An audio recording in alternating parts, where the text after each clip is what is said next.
Good morning and welcome to Live with Chris, an interview podcast where we can learn and grow together. I am your host, Cris Oviedo, and I want to thank you for sharing the next hour with me. This morning, I am joined by a hero, Howard Community College's nursing senior adjunct instructor, Casey Green. She is a practicing nurse, she's a mentor, an advisor, a teacher. She's an HEC alumni who obtained 3 degrees from HEC nursing, Spanish, and paramedic. And she also obtained her bachelor's at University of Maryland School of Nursing. She's a professional who wants to give back to our community and is always looking for ways to understand our students and help enhance their school experience. Casey, I want to thank you for taking time this morning. I know you're busy, and I want to, I really appreciate that you're making the time to join me. And I would like to start our conversation just getting to learn a little bit more about you. And I want to start with, what inspired you to follow a career in nursing? So thank you again and welcome to our show. Thank you for having me this morning. I think for me, what really inspired me to be a nurse was I had nurses in my family, and I had some situations early on where it was kind of like, oh, being the medical, like, emergency person, like doing the abdominal thrust on like a child that choked on a piece of candy when I was like 18. And I kind of was like, okay, this is for me, and I really like taking care of other people and the knowledge that goes into nursing. So from there I was like, okay, I definitely this interests me a lot.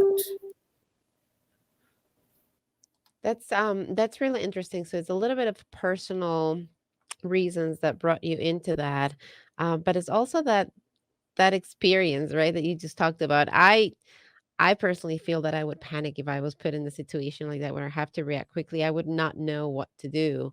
And you one of your degrees is critical. It's about critical care, right? And that's what you work, right? It's paramedic is I have to tell you, like, I go to the ER just for personal reasons and I see blood and I'm like ready to faint. Like I'm ready to just, right? So it takes character, in my opinion, right? What would you think, or what would you say are some of those maybe special qualities that somebody needs to have if they're considering going into nursing? Is nursing for everybody?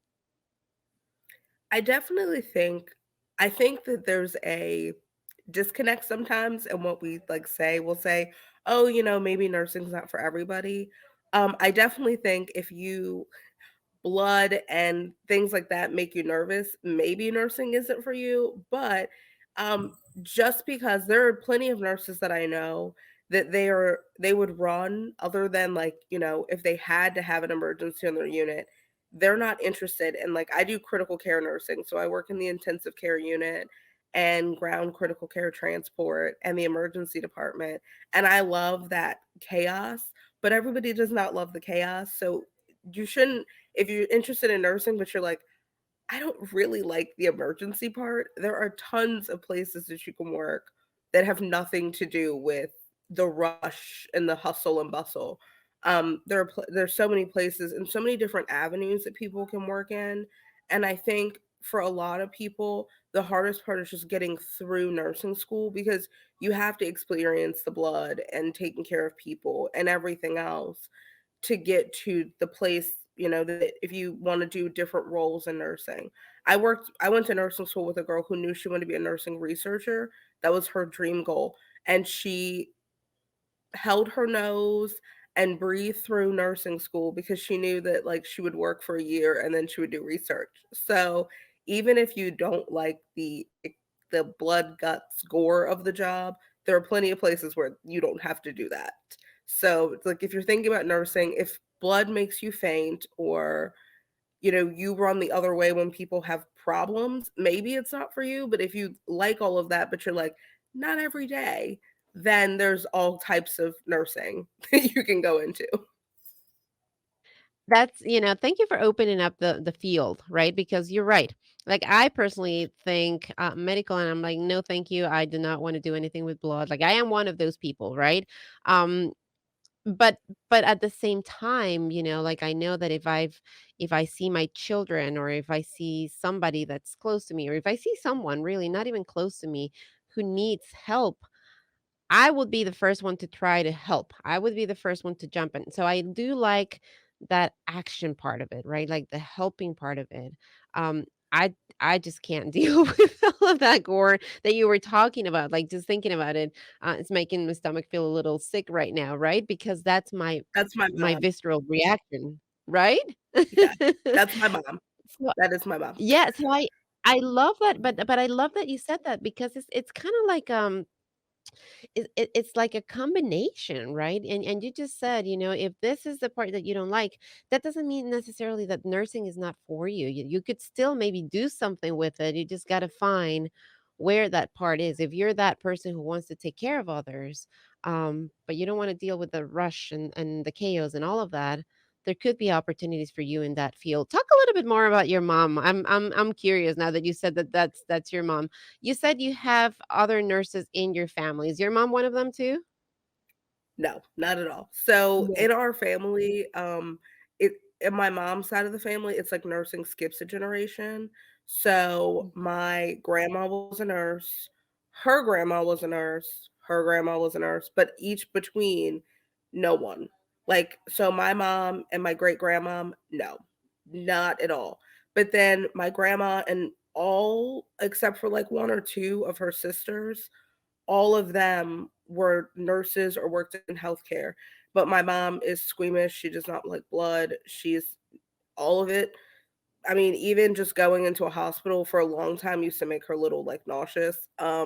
So she just wasn't not really about it. It's funny because when I was in nursing school, she would help me study and she would read the descriptions and stuff and she's like, "Oh, that's just nasty." Or like, "Oh gosh, people can have that problem."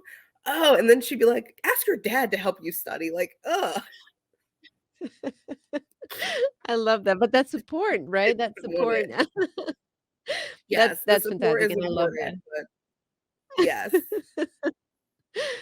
All right. So you completed your time in school. You got your one degree, and I want to ask you about this second degree that you got here at HEC, which is Spanish, right? So you have your nursing degree, you have Spanish, and then you have your third degree, which is paramedic, right?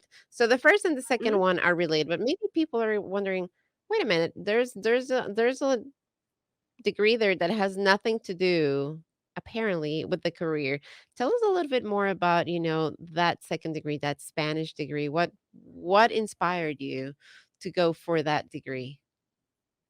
So I did when I was in nursing school, I also took and when I was in high school, I took foreign languages, so I took Spanish and French. And then when I started the nursing program, I needed, other electives. And quickly, like Profe Bauer Taylor, she's one of the world language instructors. She's incredible, but I took a Spanish 101 class with her because I was like, oh, I need an elective. And I like taking the class with her, I fell in love with the language again. And then I also I was her like peer leader, which was like helping other people that were in the Spanish 101 class, like helping them as a peer.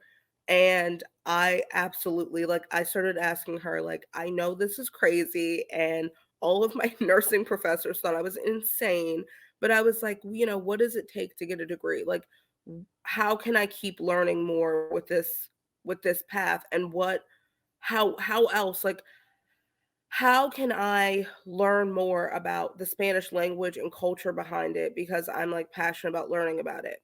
And she kind of helped me and I was like, it's going to be helpful to invigorate like my Spanish because I'll work with Spanish speaking patients at work. Um, but everyone thought I was like nuts, but she did not think I was crazy. She loved it. And it helped because I actually was able to finish my prerequisites for nursing school for my bachelor's degree with my Spanish degree. So I took Spanish history and literature that focused on Spanish like writers and poets. And so it kind of like brought together all of that knowledge and it made me like a better global citizen, like more than just, I'm somebody from the US learning about Spanish. But also then I moved jobs a little bit after I finished my paramedic degree. I moved jobs and I started working at Johns Hopkins, which is in East Baltimore, and there is a huge Spanish speaking population. So it was like really great to like be able to say things to patients and things, simple things, or just salutations, because you're going to use a translator, but just being able to some little things that you didn't have to translate, or little things that made them feel like, okay, they're in a situation where nobody knows, nobody can understand them but the translator, but you can. And it goes like deeper than that when you're taking care of somebody. So even the small things, you could just Rayla Harse is like relax and just like, I'm here with you. Like, don't worry, we're here together. I'm part of your team. It's just so much, it just impacts patients so greatly. And at the time, everybody thought I was crazy. And now they're like, oh, it's so great. Um, but I did my Spanish degree. I ended up spending one more semester after. And then when I did my paramedic degree, everybody told me the same thing. Like, that's crazy. Don't do that. But I had been volunteering for a really long time as an EMT, and I wanted to kind of bridge the gap in pre-hospital care. With I was already a nurse in the ER, so I, approached the paramedic program, and Angel Burba, who's the director, was very open about, like, yes. And I didn't, there's the option to skip classes, and I was like, I don't want to be a nurse who's a paramedic. I want to be a paramedic. So I want to go through the whole program and I want to learn everything that I need to know that's separate scopes. So, and then now finally after, COVID and everything, now I'm a paramedic. So it's all come together and it's made you into a professional who is bilingual, who understands different aspects and different ways in which you can serve the people that you're tending for. I think that it's a beautiful story, and I love that you persevered. Like, I know you kept saying people were telling me, no, you're crazy, don't do that, it's too much, but you were like, "No, I feel this in my heart and I want to do this and I care enough about this that I just want to go for it." And now you're reaping the benefits of that. So many times I think in our lives we tend to listen more to the voices outside of us rather than the inside voice, and it's beautiful to hear from somebody like you reminding us that probably sometimes we should not mute ourselves. We should maybe mute the noise that's coming from outside because we know our hearts and we should go for what's in our hearts. How did people react when you say, "Okay, I am a nurse, I am working, but I'm gonna go back and I'm gonna start teaching now." Because you took that extra step, right? You were like, "Okay, I finished my school, but look at everybody that's coming behind me. I wanna go and I wanna be an inspiration to those. I wanna bring them into this field." So talk to us a little bit about that, right? About what made you take that decision, come back to HCC, teach others, and how's that, in your busy life? Because I mean, being a paramedic, I'm sure it's not like you have a lot of free time all the time. So tell us a little bit about that balance and that inspiration and that tenacity I think that it takes and commitment to be a teacher and a professional. Yeah, I definitely, so I actually started, I knew that I wanted to come back and be a clinical instructor. I always knew that was what I would wanna do. But I thought, "Oh, they may not want me to come back," because I worked in med surg for a year, and, as a new grad, had to go through my unit closing, before my year was up. So it was about 10 months in, and they told us that our unit was closing, and I'm like, "So what happens now? Like, I'm not at a year yet." And I was like, "Are they gonna get rid of me?" And they're like, "Oh, no, no, no. You can choose between 2 units." And the ER chose me to go to their unit, and I moved into that unit, but I thought, "Oh, no, they're not gonna want me to do any kind of clinical instructing because I work in the emergency department, and I have a critical care background, and our nursing students aren't usually exposed to that, like, high level." Um, but then I started precepting nurses after I had experience and started to see that, like, there was a lot of confidence that had to be built. or that people would come out and they wouldn't feel like a lot of the nurses on my unit would say, "Oh, well, I didn't really learn anything in my clinicals. You learn everything on the job." And I thought, well, why don't we teach people, things that'll help them when they get out into like the real world of nursing? So as a professional, I thought about my schedule, and then from there, I reached back out, and Professor Nichols from the nursing program, Professor Beaver, Dr. Butler, they were all there when I went through nursing school, and I just told them that I had a passion for teaching, and I wanted to see, I wanted to try clinical instructing. And they said, "Of course." And I said my concern about, I don't know, and they told me, "Remember the class that inspired you to do critical care?" And it's the last semester class. And that's the class that I do clinical instructing for. And it is very intense. It is the last class of the program. You bring everything together. The concepts are very difficult. And they're because you're learning what a critical care nurse would learn essentially. So I kind of felt like, oh, that is something that I can teach. And, now I it went from just I felt like I started to grow in the role as well. And I really liked supporting just sometimes it's not even about the studying and like preparing students to be good when they go out into the world and when they're in the clinical environment. It's a lot of support and just saying like, I know you don't know everything yet. You're not a nurse. I'm not expecting you to know everything. I'm just expecting you to start to put the pieces together and see the big picture for your patients. And as long as you have like the fundamental things of nursing, like caring and compassion for your patient and like a zest for knowledge, everything else will fall into play. Anybody we can study somebody up for, pediatrics, mental health, all that. Because if you have the compassion, you'll want to learn the knowledge and you can apply it to the compassionate parts of nursing. So that was one of the big things that drew me back.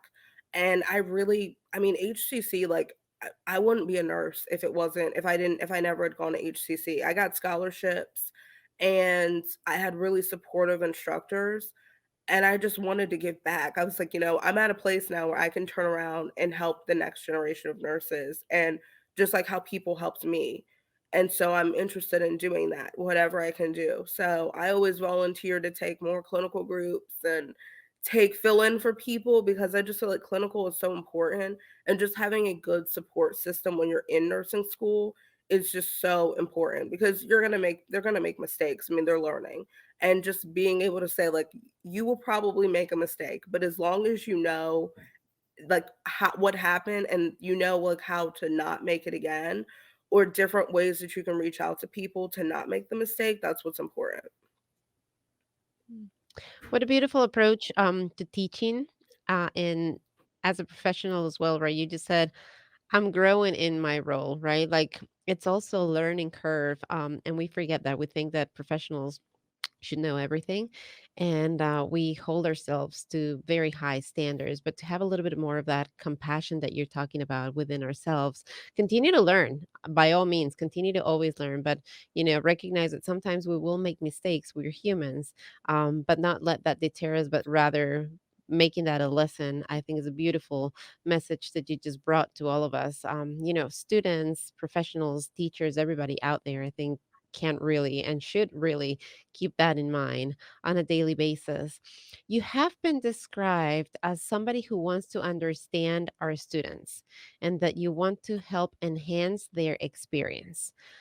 Talk to us a little bit more about that, right? And that feeling and why it is important, not just that you care, right? Not just that my one teacher care. It's really important, but also the institutions, right? The educational institutions care and want to provide this to our students so that they can grow into the professionals they're aspiring to be. For me, as somebody who went through the program, I felt like I had support along a lot of the way, but I think, um, going back, I'm in the millennial generation and there's, the gen behind me and on now. And, there's we have to change how we approach nursing students, but just students as a whole. Because when I was in nursing school, it's the same professionalism, the same nursing, but the technology has changed. The demographic of who's applying to nursing schools changed. And I always try to understand where, in the beginning of every semester, I ask my clinical groups or anybody that I tutor, what is your why? Like, why nursing? Why did you want to get into this? And most of the time, people have very profound reasons for wanting to be a nurse because it takes heart to do it. You have to be compassionate. And, a lot of times the why is what's going to get you through the program.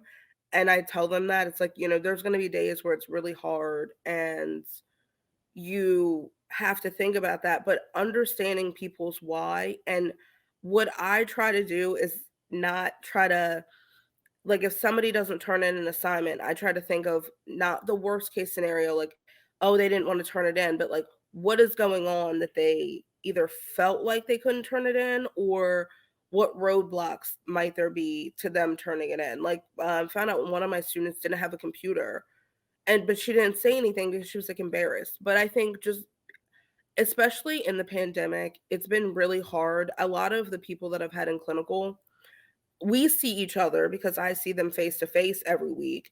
But if they're, in lecture, they're one person on a screen of 60 other people. So I feel like really, like, the way to really like get students to buy back in is, connecting with them and having them feel like they're just not just a number. Like, they have support. And you don't have to, say like, I support you every day, but doing things like, asking everyone how they are.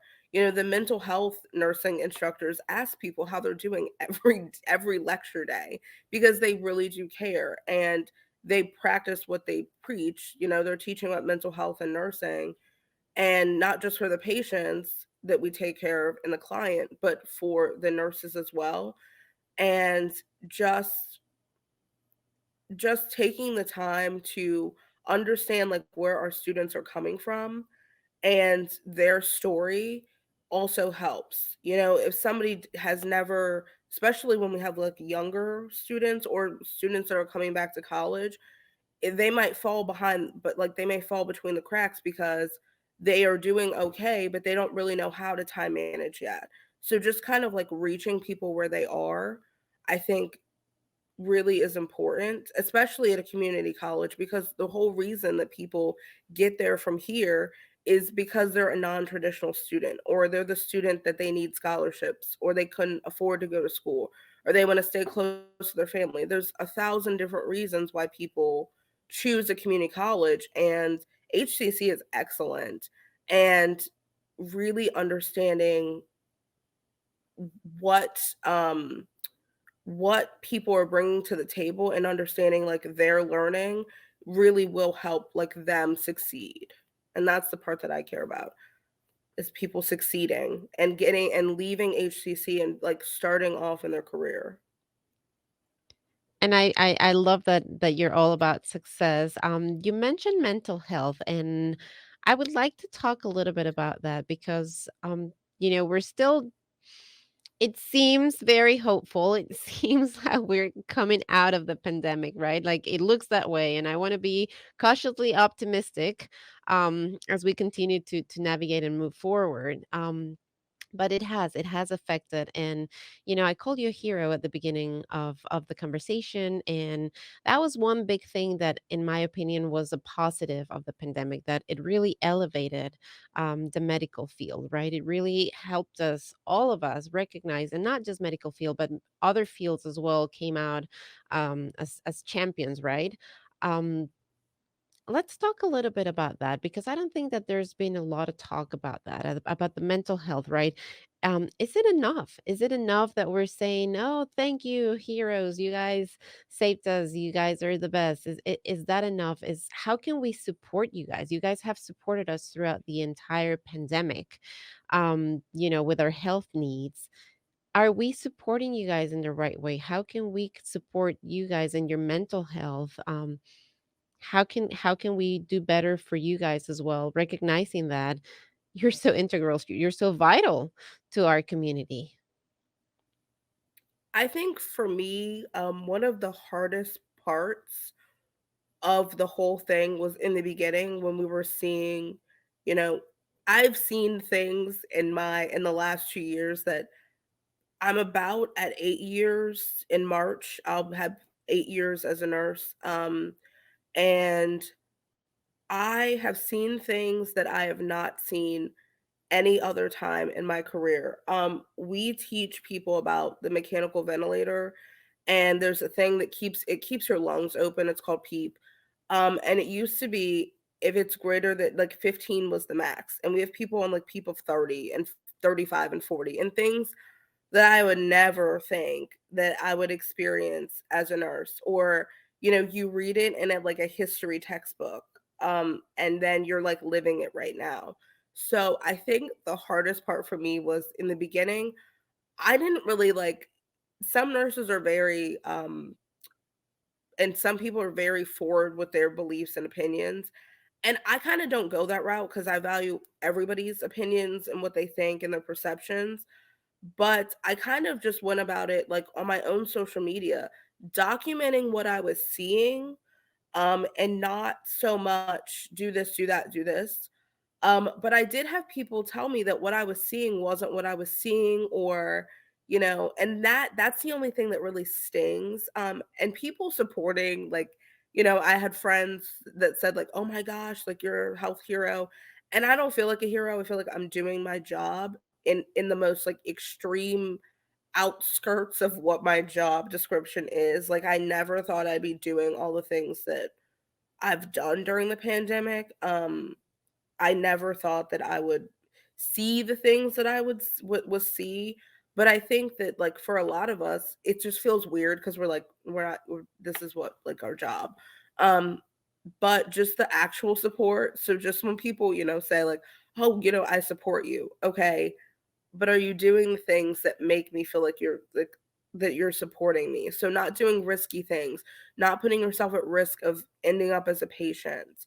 And that's the kind of thing, where I feel like that's been the only real disconnect. Other than that, like, the outpouring of like support and all the things, that we've dealt with and done. Like, I decided to be a crazy person, and in a global pandemic, I took 7 nursing certifications. Um, I was gonna do it in 2020, but then everything shut down. So then I just pushed it to the next year. So I think that aspect of it is important, but also think that like in the news and everything, we talk about healthcare like heroes and how we support people, but not the mental health part of it. Like, talking about like, for some people talking about what they've seen and heard is their outlet. For others, it's like, we're losing new grad nurses, a lot of them, because this is not, I mean, it's like a two-sided thing. It's what you signed up for, like, you signed up to be a nurse, but you did not sign up to have 12 people die every shift that you work. If especially if you're not working in, like, ICU, but even if you are, I mean, we're not like, the nursing is not like the Grim Reaper type of job. So, you see, you go to, even in critical care, you go to work expecting to see sick people, but you don't expect to lose so much life in one shift. So I think it's like another like supporting nurses, and especially new nurses who they're at the vital point where a lot of them quit and they do something that has nothing to do with healthcare. Because it's enough that it's puts a stain in your mind, and people don't, they quit and they don't want to go to work and other things. So I think it'll be interesting to see other heroes step forward, like mental health clinicians and others step forward to like help the heroes that are dealing with all of this when we start to get like lighter. And I do think when summer comes, everybody will forget that there's like a pandemic. And what I hope is that we don't then go into the same thing in the winter again. But hopefully we won't. But again, I think that the mental health aspect, having support is the big thing. And just saying to somebody, like, I see you, and I know I may not know what you see on a daily basis, but it's probably not great. And like, I support you, because even nurses who have nothing to do with critical care have had to be trained to do critical care nursing. Wow. It's it's a little peek into the reality, right, of what you guys are going through, because you are still going through that. And you're right. It's easy for us who are not in the medical field to forget, because restrictions are getting looser. So there's this sense, in our community, that we are overcoming the pandemic, that we are getting through this. And I really, really do hope that that is the case. But we should, like, I love what you said. We should do our part, right? If we want to support, um our nurses, our doctors, everybody who's in the medical field, let's do our part at home to protect ourselves as best as we can. And continue to wash our hands, continue to protect ourselves, continue to wear the masks. If we're in a crowded space, like, just everything that we have learned in the past 2 years, everything that we're comfortable, and do it the best that we can. The alcohol, it's big, for me and my family. So let's just keep taking care of ourselves, because in return, we're taking care of everybody who's working in the medical field. So thank you for sharing so openly, and thank you for being vulnerable, and for just bringing that reality to us, but at the same time honoring, right? You just said, I mean, just continue to take care of you, continue to do your part, because that's taking care of me. You're not pushing us to do or not do anything. You're just asking us that everybody should be taking care of each other. And I think that's a beautiful message and a beautiful way of handling a pandemic, quite honestly. You've talked a little bit about the difference, the different ways in which you can be a nurse, critical nurse. You just said that you had to train some nurses who came in, for critical care, even though that was not their field. Let's talk a little bit about that, right? Because I know that many people, many times, probably wants to be that little fly on the wall and kind of see what it really is like. Maybe they're thinking, okay, I think this is what I want to do. I think this is for me. Um, Give us an insight, right? Give us an insight of, in this 8 years, maybe things you didn't expect, right? Maybe surprises that were for you, when you went into the field, maybe challenges that you didn't oversee, some pleasant surprises maybe that you're finding through your nursing career. Help us redefine, what nursing really is from the experience and the eyes of somebody who is in it, and who has that nursing and who has also that critical care background. So, nursing is a wild experience. I think that my I think there's 2 parts of it. There's you get into nursing school and you think that nurses are one thing, right? And then you start learning that you are the person. Like, I kind of say, like, we have a patient-centered model, but it's almost like it's patient and nurse-centered. It's patient-centered because, you see the patient, they do everything, and everything we do goes off of the patient. However, sometimes I feel like I am the patient's life planner when they go into the hospital. So I, like, coordinate when they're gonna go to different tests and coordinate when they can leave the unit for stuff. Coordinate with them with their meds and pharmacy, and all the different diagnostic teams that we have, the cath lab, doctors, like, rounding their plan of care is like, that's me. We have an interdisciplinary team, so everybody does their part.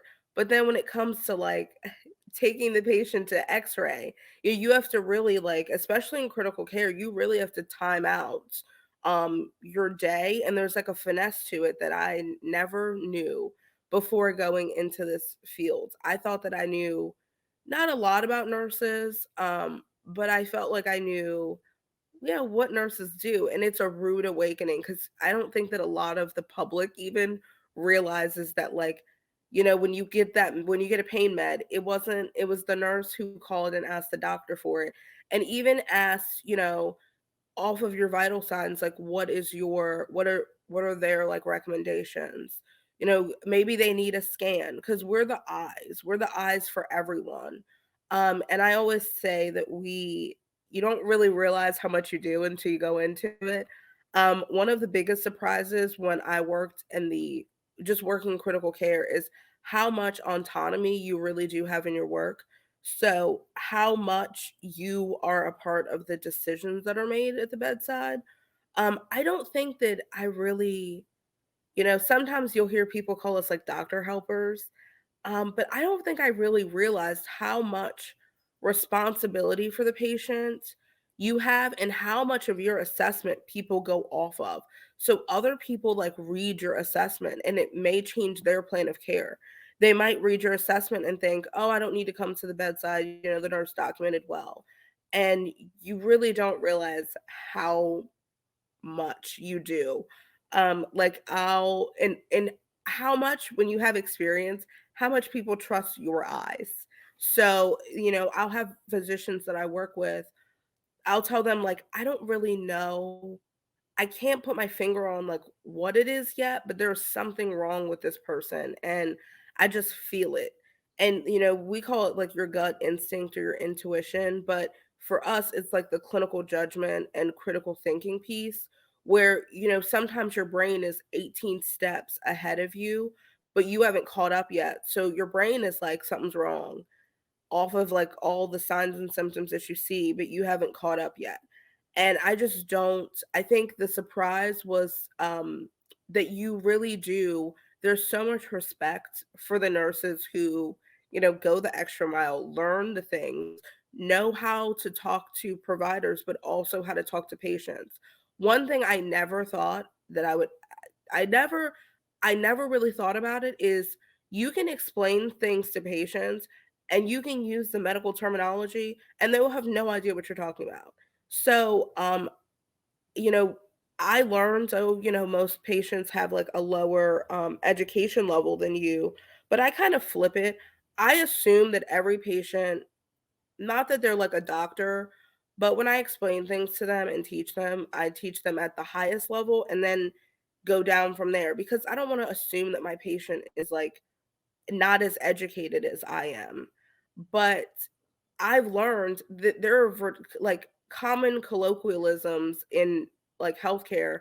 Like you'll hear people say my sugar, and that's diabetes, or my pressure, and that's blood pressure. So it's almost like there's like you have to learn medical terminology and you have to be able to speak to providers and then your coworkers and then people that are at the same level, they're nurses as well, but they're not in your specialty.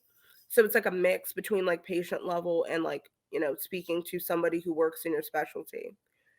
And then there's the level of the patient where you have to then take everything that you can say in medical terminology and translate it in a way that it means something to the patient.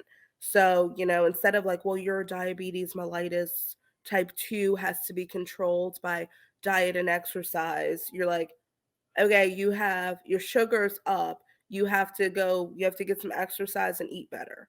And then they'll say, oh, okay, cool. What do I need to do?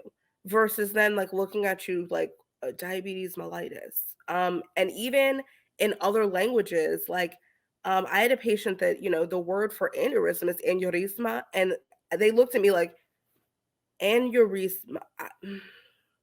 And then I had to find other words like, to explain what an aneurysm is because just because there's a word for it doesn't mean that people know what it is.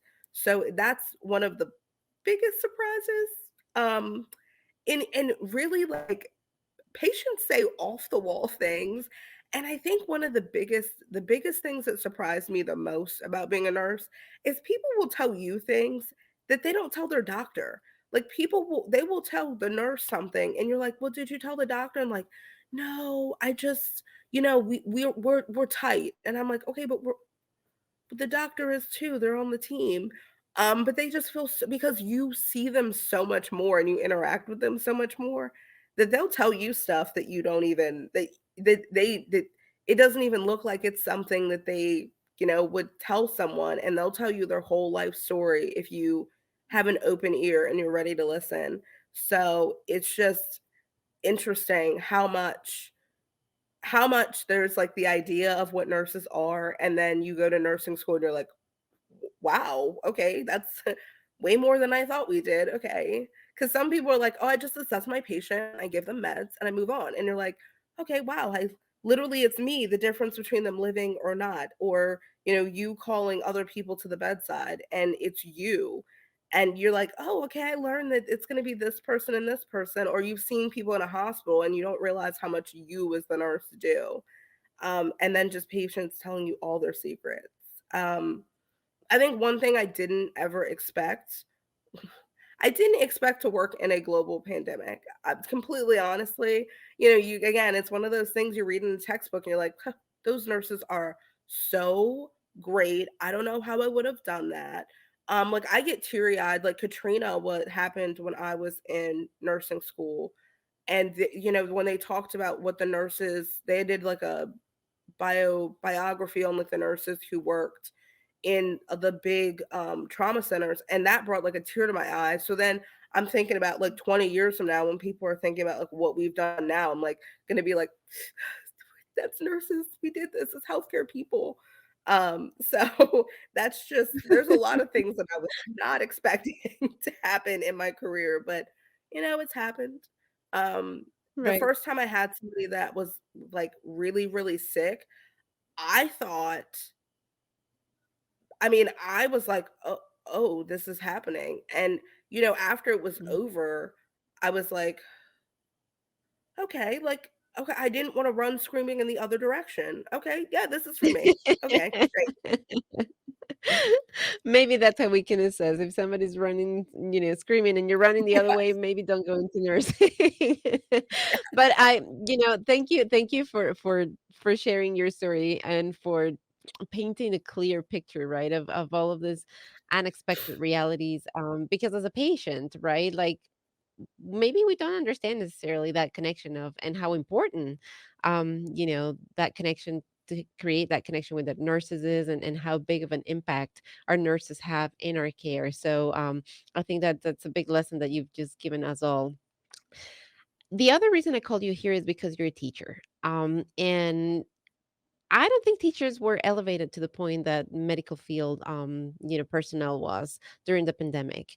But we needed to keep our kids educated. We needed to continue to learn. We needed to continue to move forward, right? Not just at work, not just with our health, but in education as well. And I want to elevate them to that status of heroes because I personally do consider them. Having conversations with people who are in education, just like everybody who was on the medical field, there were a lot of big adjustments. There were a lot of things that they were trying to accomplish through the pandemic. So I would love for you to also speak about that, right? About that side of you of being a teacher.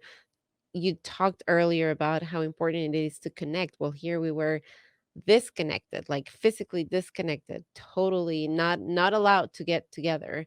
Talk to us a little bit about that because I think it's important to also elevate our teachers and the hard work they did throughout the pandemic. Woo, teachers. So I tell my friends that are educators, I'm like, "Man, I just do clinical instructing. I don't know how you guys do it." Because we actually did virtual clinicals for the nursing program.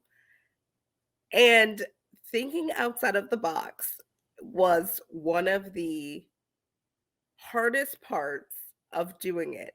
And again, you're not connecting with people, but then, nursing school is very hands-on and you're teaching people how to do skills like with common household things like, using, for Foley catheter insertion, they're using like a washcloth and a bottle cap. And I think really, or they're learning how to prime IV tubing, and instead of having an IV pole, they have to use, like, people went and bought command strips and put them on their door and hung the bag that way to practice the skills. Or, doing like flushing meds through a G tube using, like, we made like a mixture with common spices so that we could show them how, and like where it sits, like we cut up an old shirt. And my husband was my like skills partner because he, a lot of the things I demonstrated, he or my mother or my mother-in-law, father-in-law, all of them, they would do all these skills with me. And like bed making, making a bed around somebody, I had to literally put my computer at like in our room, sitting on in front of the TV to show them what making an occupied bed and unoccupied bed look like, and having them do it in real time in their own like areas, or just watching me if they didn't have like a space that they could do it. So, and then, all the pauses on Zoom and everything. And I think that like really like true educators, like I consider myself lucky. I get to step into a clinical role, but then I still work clinically as a nurse. So like all of the nursing educators, they came up with, I mean, just really, really incredible ways to teach and still like have people experience things. Like Professor De Palma in the nursing program, she, one of the things that they had to do was like a code scenario. So she would do, all the different steps and have the mannequins at home so they still got the experience. And it's more Mm. than just watching a video. But then finding other ways to connect to people, like we would have, now since we're back in person, my clinical group, that was the first group when we went virtual. The first group graduated, the second group, they're about to graduate this semester, and they it's interesting because we knew we had to build their skills back, but you kind of have to, a lot of the stuff that people learn in nursing school or other trades where you learn like hands-on and then you learn like theory and didactic, you kind of learn them together when you are able to put them together. So then when you're not able to put the clinical side together, like going to the hospital, then you kind of have to improvise on the theory part of it. And I just feel like there's not enough. We heroed up healthcare workers, but then I think a lot of the frustrations were like posed on teachers, because it's like you can't do, there's a lot, I mean, especially people who teach elementary school. I mean, that's a lot, and it's hard to teach children to sit in front of a computer all day. Like, yeah, they'll sit in front of a computer and play video games, but like learning that way just isn't how it works. And I think a lot of the frustration that people had went on to teachers for some reason, who already work past their hours. And since they're salaried, a lot of them don't get paid for all the extra hours that they spend planning, Zoom activities and planning around it. So I think teachers definitely are like the unsung. Nobody really, like, people talked about how great teachers are, but not to the level that they did healthcare workers, because people can see like we are literally like out there fighting, fighting the disease that's plaguing us all, right? But then for teachers, it's like they're still educating people and trying to find a way to connect virtually, which is just really hard, and being safe in doing it. And then doing like hybrid classes as well. So where like half of some of the kids are at home and some of the kids are at the school. So I think that teachers definitely are, I think one of the biggest challenges, it's easy for me to go to the hospital with students. It is very easy because I can show them things. I can show them a patient and show them signs and symptoms. But I can't show them, virtually all the time. So, I had to think of different ways to present things. We did virtual simulation so that they could do, the hands-on things without having that patient, that's in front of them. So it was a lot of improvising. And I think that thinking outside the box is a big part of nursing. So, we all get taught to do critical thinking, and thinking outside the box is one of the biggest strengths of nurses. Like, things go wrong all the time, but what else can you do? Like, can you MacGyver it? And I think a lot of the ideas that came up were like MacGyvered ideas. Like, maybe we can, we'll try this and see if it works. And getting feedback from students too, and not leaving. I had a lot of students who were not good with technology, and I was like, "Okay, I'm not gonna leave you behind." Like, yes, it takes you 8 times to get on a Zoom every day. You randomly drop off, but you know what? It's okay because 'cause you're putting in the effort and you're really trying. So, just do your best. We'll get through this together. Thank you for that. It's Yes, I agree with you. Teachers, they got a lot of heat, and I just it's just a quick reminder that just like everybody else, right? They've adjusted, they've continued to do their job, they've continued to educate our children, our youth, all of us, right? And they're still there. So a big thank you to our teachers for their commitment, their passion, and their MacGyver skills to continue to keep us educated and moving forward, as well as our nurses. Why would anybody who's considering furthering their career in nursing should consider come to HCC? I want you to talk to somebody who's considering a career change, right? Teaching, maybe they want to go into teaching, maybe they want to go into nursing, right? We have them here at HCC. Why should they come? Why should they come to HCC, have that conversation, take a look at us, and sign up for classes today? I think for HCC, one of the things that really makes me proud to be faculty, but also when I went to HCC, there is so much support. I tutor nurses from all over the country now. And one of the biggest things that I hear, even from some of the other like local nursing programs, is that the support is not there. And I think that the support at HCC is astounding. I mean, I've convinced people that don't even live like they might live in a different part of the state. Like I tell people about if people are thinking about nursing, I'm like HCC is a great program.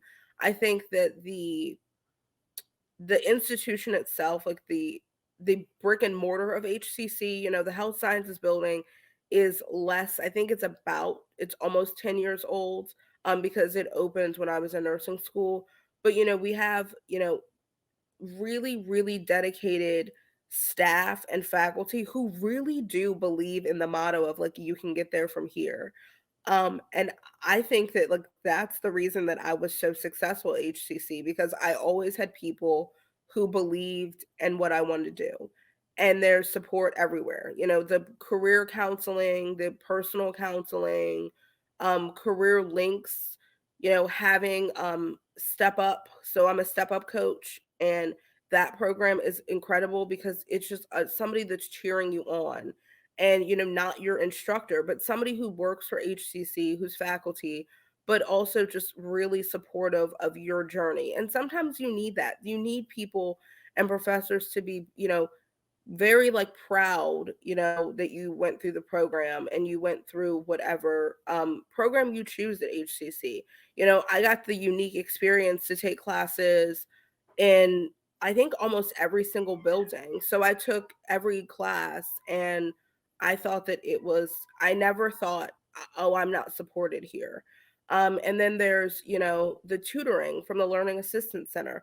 There's all of these great things that we have to support students and so many people that are willing to go out of their way because the motto really does ring true. Like, I mean, we want people to go through and, become great. And HCC is not the other thing too is like don't just think that HCC is just your career and then you're going to be done or if you're weighing your options. There's other things that make HCC attractive as well like the that is less expensive. For me, got scholarships and then then I went through and I started as a nurse and I started with having a associate's degree and then my hospital paid for me to have a bachelor's degree. So I thought that